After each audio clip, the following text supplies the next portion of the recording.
Good morning, all of you out there. It's good to speak to you this Sunday morning. My name is Jay Ashcraft, by the way, pastor here at Brentwood Lighthouse Baptist Church. If we ever get back to normal and you want to come and join the congregation on a Sunday morning, you can do it. But from now, we're speaking remotely. And the topic we're speaking about, I think, is very important at this point in time. And that is, how is it that we can actually hear from God? How can we receive messages from God? How is it that we can receive communication from God? And you know, communication is tricky, even between people, let alone between God and us. There are occasions when Janice, my wife, and I have trouble communicating. Now, I'm sure none of you other couples out there have this problem. I'm sure that every time one of you communicates, the other receives it, and vice versa, and you're able to understand each other clearly. But once in a while, when Janice tries to speak to me, she's not clear. For example, she might want me to get something from the kitchen. So she says, Jay, could you go to the kitchen and open the refrigerator and look on the left-hand side in the freezer part, and on the bottom part of the left-hand side, take this item and get it out and bring it back to me. And I say, sure. And I run out to the kitchen. I come back a little bit later, and she says, did you get it? And I said, well, no, I couldn't find it. And she said, I gave you directions. And I said, there's your problem. There's your problem. You see, you tried to give me directions, but instead of speaking the way you did, normally you needed to speak dyslexically, because you see, I'm directionally challenged. So she said, well, I told you to go to the left-hand side. And I said, yeah, you should have told me to go to the right-hand side if you wanted me to go to the left-hand side. And I told you to get it off from the bottom shelf. You should have told me the top shelf. If you said the right-hand side, the top shelf, I would have got it from the left-hand side, the bottom shelf. I'm directionally challenged. Well, you know what? Many of us, and I think many of you would raise your hand if I would ask you, are spiritually challenged. When God is trying to speak to us, we're hearing the opposite, or responding in the opposite way, or we're not hearing at all. It is kind of like going to a baseball game and trying to catch a baseball.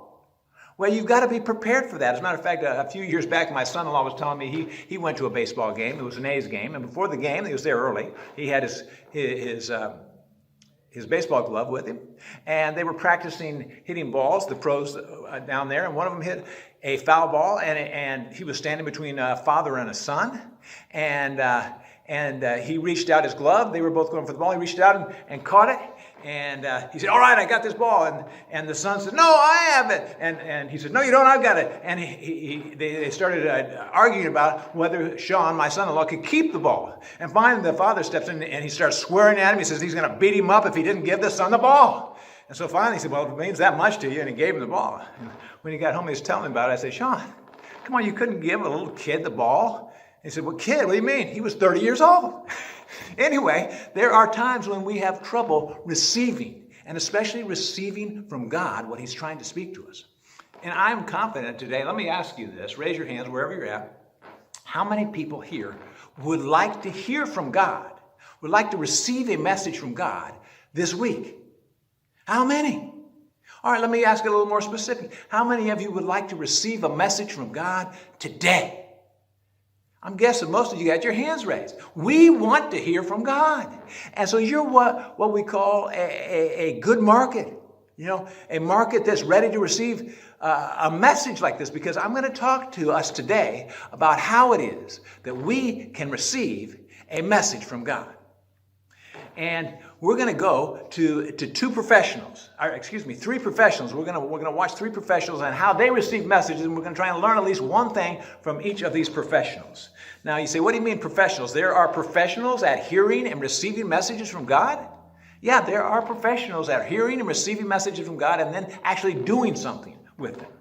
And you say, well, where did you get that? Well, it's found in the book of Hebrews, chapter 1, verse 1. And here's what it says.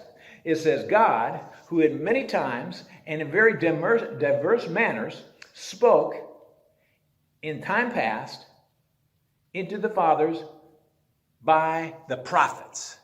So God, in times past, in many places, in many ways, spoke to the prophets. And the prophets received the message. The prophets were the professional receivers of message. And so today we're going to go to 3 prophets. We're going to look at one thing from each prophet that allows us to actually hear from God, to receive it, and to do something about it. Because it doesn't do any good just to hear God, but not really to receive it and not to do anything from it.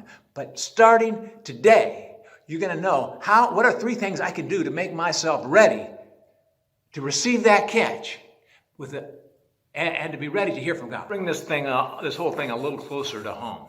If you look around you, wherever you live, you can pretty much realize that our country is in the middle of something dramatic, something unique, some kind of stress that we haven't felt before. If you go out in the streets and you see people, see the streets empty during rush hour, you say, hey, there's something messed up here.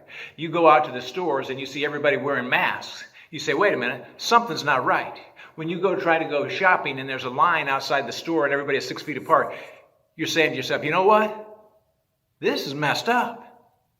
And the thing about it is, most of us, if we were honest, if I asked the question, do you think God is trying to tell us something by what's happening to our country? Most of us would say, there's no coincidence. God is trying to tell us something. God is trying to get a message across to not only our country, but to me, and specifically, God's trying to tell me something about how I should act, how I should react, what should be going on. And so when we're listening for God, it's with a new sense of urgency because we know that God is trying to tell us something.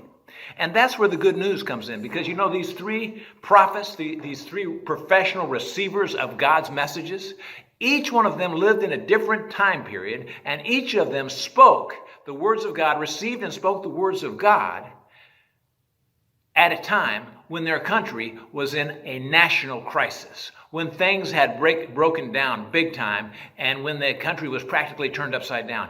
Each of the 3. And so they have something to say to us about what God might be saying and how we can hear him during a time of personal and national crisis. So suppose today I was to ask you, would you like to hear from God this week? You know, I'm betting this audience out here, everybody listening, you would say, hear from God? I would love to hear from God. And if I said, well, okay, forget about this week. Would you like to hear from God this afternoon? I'm betting everybody would raise both hands. I would love to hear from God. And so I have got a seller's market. What I'm peddling to you today, you want. And so that's good. You're motivated because you need to realize that it doesn't just come naturally. You have to do something.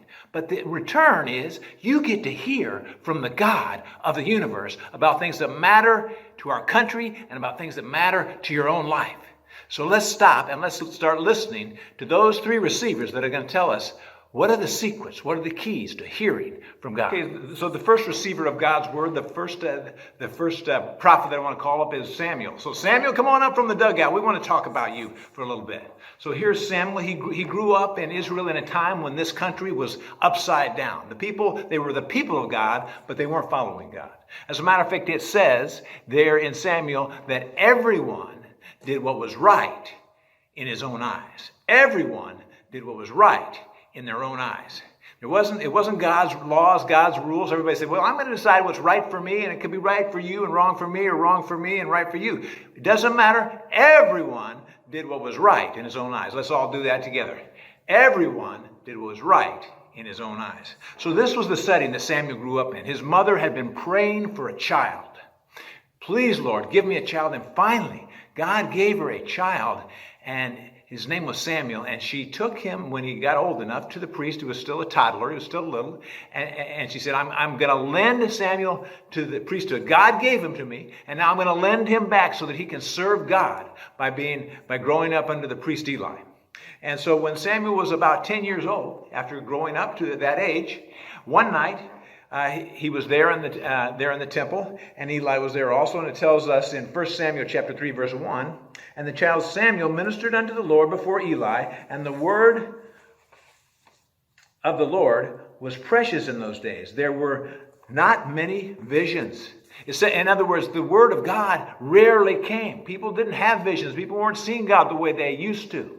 And you know what? We already said that the people at that time had kind of an attitude, okay, God, you're up there in heaven, you do your thing, and we're down here on earth, and we're going to do our thing. And so don't call us, we'll call you. And because of that, because they were saying, God, we don't really need you, they weren't hearing from God. They were having no visions. They were having God wasn't speaking to them. And that was the context. And things were getting worse and worse because everyone did what was right in his own eyes. Now, let me ask you something. Does that sound familiar? Does it sound like anything that might be happening in any country you know? I think we all know that we're moving down a slippery slope, further and further away from God and more toward relativism, where I'll decide if it's right for me and you can decide if it's right for you, instead of going by what God says is right and wrong. And so it was in that context that Samuel was growing up.